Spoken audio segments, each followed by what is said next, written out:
सर्वप्रथम मैं स्थान माता डुंडी के चरणों में प्रणाम करता हूँ। बिजट महाराज जी और देवता शिरगुल महाराज जी के चरणों में नमन करता हुआ उसके उपरांत अपने इष्ट देवी माँ धरेच और देवता सोगू महाराज जी के चरणों में नमन करता हुआ सिटी न्यूज़ की ओर से जो हम लोग मैं फोगाना खून से संबंधित रखता हूँ। मेरा नाम योगेश चंदेल है। मैं पिछले 17 सालों से इस ठोडे के खेल से जुड़ा हुआ हूँ।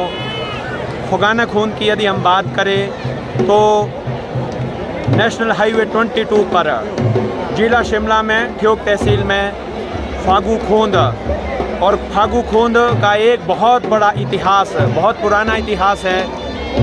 हमारे अपनी भाषा में कहते हैं बोलो जना नाव फगाना आपने मजगा में। 4 खूंद सनातन समय से है। हमारे पूर्वजों ने सदैव कौरव और पांडवों के समय से द्वापर युग से चल रही इस तीर कमान की जो ये विधा है उसको संजो के रखा है। और आज हम इसको, पहले तो वो युद्ध के रूप में लड़ी जाती थी, खेली जाती थी, परंतु आज थोड़ा भाईचारे का प्रतीक है। पाशी और शाठी, शाठी पाशी का बड़ा भाई है और पाशी शाठी का छोटा भाई है। प्रेम प्यार से सीख ले करके और उस बात से भी सीख ले करके जिस प्रकार कौरव और पांडव यदि एक रहते तो 100 कौरव थे और 5 पांडव थे, उनकी शक्ति 105 की थी।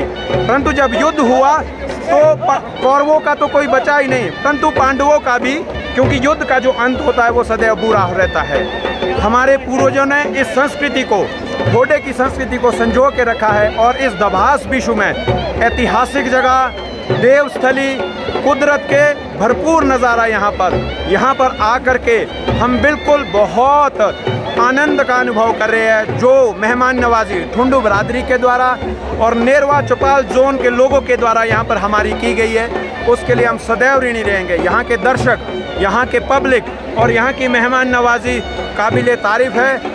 हिमाचल में अतिथि देवो भव की जो संस्कृति, हमारा ऐतिहासिक सनातन संस्कृति का जो धरोहर वाक्य है उसको यदि चरितार्थ किया है तो ठुंडू बरादरी ने किया है। ठुंडू बरादरी के द्वारा फगाना खूंद का और बुखोगी खूंद का जिस प्रकार से यहाँ पर स्वागत, अभिनंदन और आवभगत की गई, उसके लिए हम सदैव आपके ऋणी रहेंगे।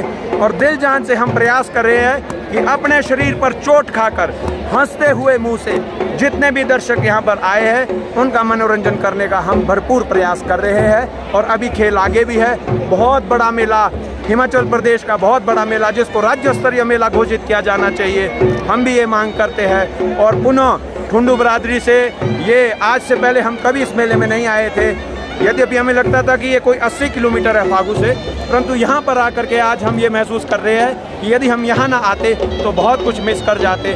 यहाँ पर आकर के बहुत आनंद और खुशी का माहौल हुआ। पहली बार आप आए हैं यहाँ पर, तो बुलाने का क्या तरीका है? एक तरीका ये भी होता है कि एक बहुत सारे तरीके होते हैं, थोड़ा सा उसको आप यहाँ पर लोगों को बताएं कि जो जब किसी खूंद को बुलाया जाता है तो किस प्रकार से अलग अलग तरीके हैं, लेकिन आपको कैसे बुलाया गया, थोड़ा इसके बारे में बिल्कुल सर, ये जो ठोडा है ये देव संस्कृति से जुड़ा हुआ खेल है और देव कृपा के बिना इस खेल को खेला जाना बिल्कुल नामुमकिन है। जो मेले लगते हैं ये भी देवताओं के नाम पे लगते हैं। दभास का जो विशु यहाँ पर हुआ है डुंडी माता के प्रांगण में, देवता बिजट महाराज जी का ये विशु है। इसमें साजी के दिन में सराह में बिजट महाराज जी के दरबार में वहाँ पर जनरल हाउस होता है और वहाँ पे निर्णय लिया जाता है, चर्चा की जाती है जनरल हाउस में कि किस खूंद को बुलाना है। फिर बाकायदा निमंत्रण पत्र लिखा जाता है और जो इलाके के मौजूद लोग होते हैं वो दूसरे देवता के क्षेत्र में जाकर के, हमारे देवता जी का क्षेत्र देवता सोगू महाराज जी बुखोग और देवी माँ धरेच के हम कल्याणे हैं, हम उनके कल्याणे हैं, वो हमारे ईष्ट है। हमारे मंदिर में यहाँ के नंबरदार लोग, बहुत मौजूद लोग और खिलाड़ी लोग आए थे। बड़े सम्मान पूर्वक देवता के नाम पे उन्होंने हमें वहाँ पे निमंत्रण दिया और उस देव निमंत्रण को हमने स्वीकार किया और यहाँ पर हम लोग आए। इसी प्रकार से बुखोगी बरादरी को भी इनके द्वारा निमंत्रण दिया गया और वो भी यहाँ पर आए। देव संस्कृति, देव खेल और देव परंपरा का ये ऐतिहासिक संगम आज इस डुंडी माता के प्रांगण में यहाँ पर देखने को मिल रहा है। अंतिम शब्द क्या कहना चाहेंगे इस मेले को लेकर के? ये ठोठा आगे कैसे, आगे की ओर क्या बढ़ रहा है, कैसे इस ठोठे को देखते हैं आने वाले समय में? आगे सबसे पहले हमने अपनी जड़ों से जुड़ा रहना पड़ेगा सर। ठोठे को अगर लेकर के जाना है तो देवताओं की कृपा को और देवताओं के द्वारा जो बोल विधान बनाए गए हैं उनके ऊपर हमें चलना पड़ेगा। और जो प्राचीन काल से षाठी और पाशी के बीच में जो ये वैर भाव चल रहा है उसको समाप्त करके इसको खेल की भावना से खेलना पड़ेगा। और जो नशे का प्रचलन इसमें हो रहा है उससे हमें बचना पड़ेगा ताकि ये खेल आगे तक चल सके।